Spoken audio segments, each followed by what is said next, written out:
एक इंटरव्यू के दौरान आईआईटी वाले बाबा ने बताया था कि उनकी बहन भी उनके आध्यात्म के रिश्ते को समझ नहीं पाई थी।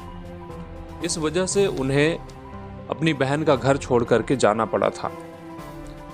और भी बहन पर बहुत सारे आरोप लगाते हुए उन्होंने अपने परिवार के सभी सदस्यों से लगभग किनारा करते हुए कहा कि मुझे किसी से भी कोई मतलब नहीं है, अब मैं आध्यात्म के राह पर हूँ और मेरे लिए सभी मनुष्य एक समान हैं।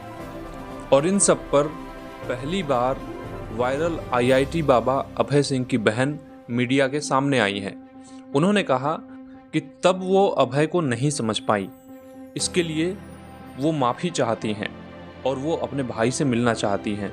आइए मैं आपको बताता हूँ पूरे इंटरव्यू के दौरान उनकी बहन कितनी बार भावुक हुई और क्या क्या बातें उन्होंने बताई। अपने बेबाक एटीट्यूड के कारण अभय सिंह लोगों के लिए आकर्षण का केंद्र बने हुए हैं। महाकुंभ में आईआईटी बाबा ने अपने परिवार को लेकर के कई बातें की।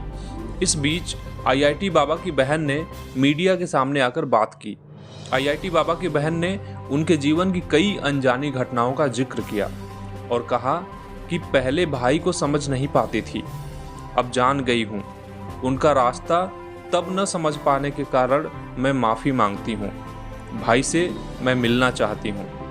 मीडिया से बातचीत के दौरान उनकी बहन अपने भाई के लिए भावुक हो गई और उनसे माफ़ी मांगने की बात कहने लगी। उनकी बहन ने कहा, अभय हमेशा से ही थोड़े से अलग किस्म के थे। उन्हें बचपन से ही आध्यात्म में रुचि थी। मंजीत ग्रेवाल, जो कि अभय सिंह की बहन हैं, उन्होंने बताया कि अभय एक समय ऐसा था जब डिप्रेशन से गुजर रहे थे। उन्होंने अपनी नौकरी छोड़ दी और आध्यात्मिक मार्ग पर निकल गए। परिवार के लिए बहुत ही मुश्किल समय था क्योंकि अभय अपने परिवार के इकलौते बेटे थे। परिवार के लिए ये सबसे ज़्यादा संकट का समय था। मंजीत ने माना कि उस समय वे अभय की भावनाओं को नहीं समझ पाई। उन्होंने कहा कि अगर हम अभय को थोड़ा भी समझ पाते तो शायद चीज़ें अलग होती। अभय सिंह की ये स्टोरी उनके परिवार और उनके रिश्तों को दिखाती है।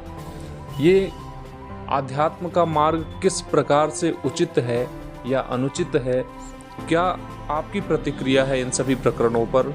ज़रूर हमें कमेंट करके जवाब दीजिए। धन्यवाद।